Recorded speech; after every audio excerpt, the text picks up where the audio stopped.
Now it's time for Lefties Losing It. This next clip is delicious. It's got my favourite ingredient, a big fat dose of instant karma. Watch here as some deranged Karen accosts a man on the New York subway for the crime of wearing a MAGA cap. She felt emboldened to be a nasty bully. After all, she's in deep blue New York. But listen as others in the carriage tell her to back off. And they also tell her that people like her are the reason why Trump won. Enjoy. That's why he won. Because people like you. That's why he won. That is why he won, because of people like you. You need to stop it. Let him live. Bro, just like good. Chill, bro. You're okay with that? He's a racist. I'm okay. How can I be racist? He's a racist. If you voted for Trump, you're racist. He's a racist. How can I be racist? No, he's not racist. Why are you wearing that hat? And the best bit is about to come, because this MAGA-hating loser is about to land flat on her face. Literally. Well, this is my stuff. I hope you enjoy the hat.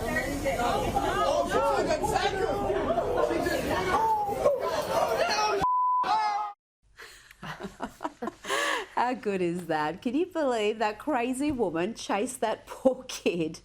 As I said, instant karma. Now, the Democrats are in all sorts of trouble. Their approval rating is under 30%, in the 20s, and the party is now being taken over by the looniest, far-left radical commies to ever be elected to public office in the United States. Among them is this charmer from the great state of Texas. Let's listen to how Jasmine Crockett used to sound. No one could have told me that when I went down to Austin, now looks like a little bit over a year ago, that I would be running for Congress. It's just not what my plan was. What a nice girl, but marvel here at the accent switch, or code switch, as the kids call it. The trans kids that want to play the sports, Lord have mercy, that is the biggest issue that we had. Since when? Since when? Find the little trans child that is ruining your life. Like, I mean, I'm just like... Talk about Kamala 2.0, God forbid.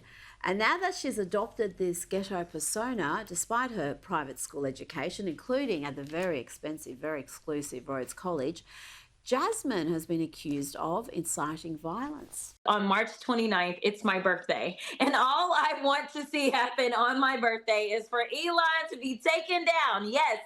What a nice girl. And here she talks about wanting to punch opponents, including Ted Cruz. I think that you punch. I think you punch. Okay, you okay with punching? But like, it's Ted Cruz. I mean, like, this dude has to be knocked over the head, like, hard, right? Like, there is no niceties with him, like, at all. Like, you go clean off on him, right? Yes, the modern Democrats, they're the party of neo-Marxists like AOC and Bernie Sanders. They're leading the party right now, leading them straight to the depths of hell. This isn't just about Republicans either. We need a Democratic Party that fights harder for us too. We have a message for Mr. Trump. And that is, we will not allow you to move this country into an oligarchy. No wonder Gavin Newsom is trying to relaunch himself as a moderate, not the far-left governor of California.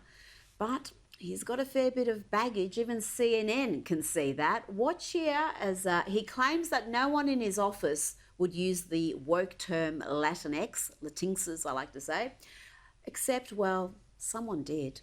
By the way, not one person ever in my office has ever used the word Latinx. So can we finally put that to bed? Yeah, we agree? where did that even No go? more Latinx, like, everybody. Well, I just didn't even know where it came from. I'm like, what are people talking about? But there was a person who used Latinx. It was actually a really important person. It was him, right? Yeah, that's right. And look, these aren't minor shifts. These are progressive issues that Gavin Newsom used to champion until fairly recently. And now he's not just walking away from them. He's sort of acting like they were never legitimate.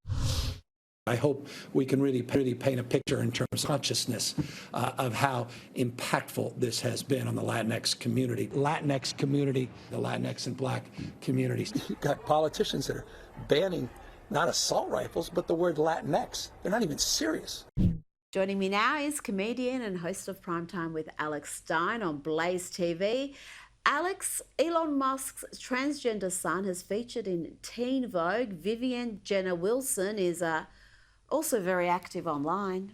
Could you give us some of your political beliefs? Kill everyone now. Condone first-degree murder. Advocate cannibalism. Eat filth are my politics. Filth is my life. Take whatever you like. And the 20-year-old had plenty of nasty things to say about his father. He said he's a pathetic man-child. I'm not giving anyone that space in my mind. The only thing that gets to live free in my mind are drag queens. Alex, Vivian's story is part of the reason why Elon Musk changed from a Democrat to a Republican, why he's so determined to do something about the woke mind virus, as he calls it, because his son started transitioning as a youngster. Well, you're exactly right. I mean, having your son become a girl would be very traumatic, and I think that you would be able to easily see that it would be the indoctrination that these children are getting in the normal public schools or even the private schools. But what's happening here, Rita, and this is the problem that's happening in most schools when a young person decides to transition, we wouldn't let an 18-year-old, if you're under 18, get a tattoo. Why do we let young kids transition? The reason they do it, Rita, is because they want attention. And when your dad is one of the richest people in the world that is busy running 10 different companies, how else can you get your father's attention other than trying to do something that's incredibly extreme, like changing your sex? So in a way, it is very sad. This story is very sad, but maybe it radicalized Elon Musk to speak out against this and actually change the narrative and change the whole trajectory that we're currently on when it comes to this gender ideology indoctrination. Now, we've spoken about the box office disaster that is Disney's Snow White, and the lead actress's delusions of grandeur are not helping. Here she compares herself to a priceless piece of art, the Winged Victory. To everyone who hates when I win, the Winged Victory came to the Louvre in pieces, and people still line up to see her. And I can only hope that despite my flaws, and despite my cracks and my breaks, and there are many of them, that at every premiere and everything I do, people will wait in line to see. Alex, what has been the reaction to Disney's latest expensive own goal? Well, the reaction has been absolutely horrible. It is the worst box office from a Disney live action remake that they've ever done. And Dumbo didn't do very well, but this is actually performing much lower than Dumbo. And this couldn't happen to a better person, in my opinion. Rachel is literally the star of a Disney movie, and she acts like she's some sort of victim. And that's the sort of mentality that is just poisoning people's minds. Like, she acts like her life is so bad, considering she's a multi-millionaire actress living out every struggling actress's or actor's dream. And she just kind of, hand waves it like she's still some sort of victim, when in reality, she should be a movie star. She should be happy. She should be, apolitical, positive, but she's not that way. She loves Kamala Harris.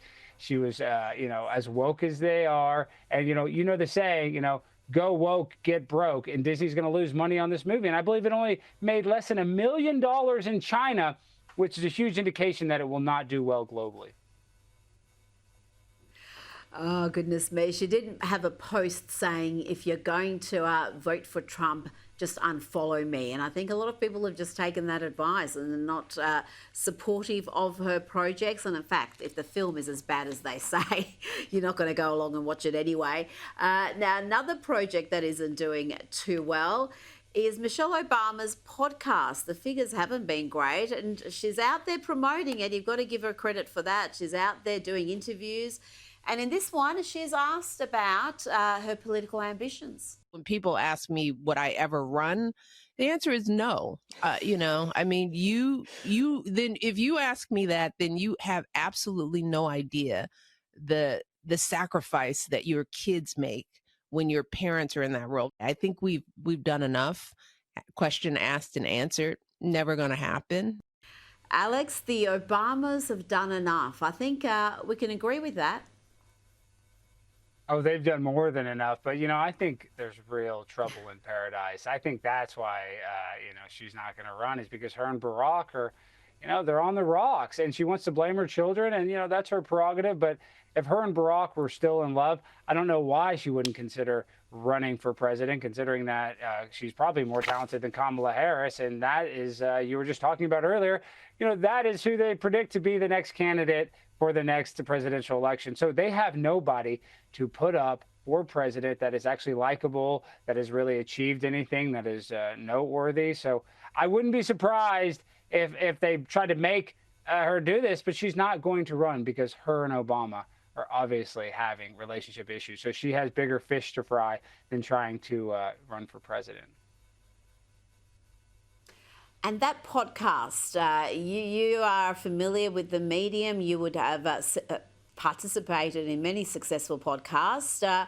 What would you advise her if you were her producer? How would you improve it? Because thus far it has been not exactly been compelling, and it hasn't been pulling in the figures.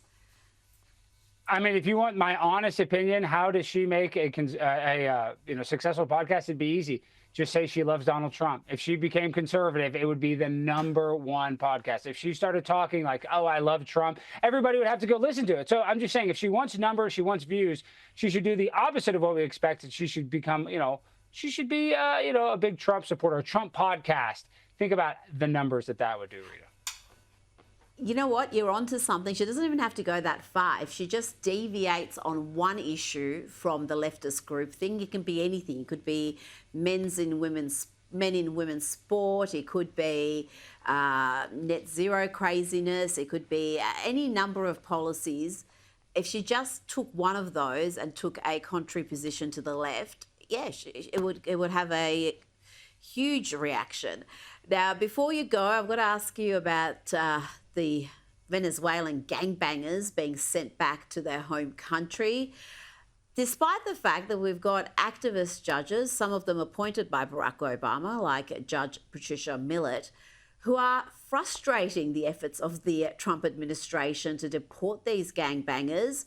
This judge has even said, Alex, that these prisoners are being treated worse than Nazis.